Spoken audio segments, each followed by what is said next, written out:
If I were to be given the privilege to govern this country, I will get everybody to obey the law. The moment you have everybody obeying the law, everything will fall into place. You are given resources that you are, to use for the welfare of the people. You take it all to yourself.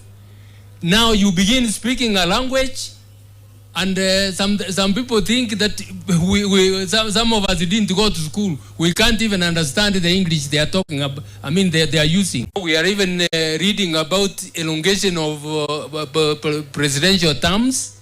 People don't want to leave power. They want to stay to be in power forever. And as a result, they trample upon other people's welfare.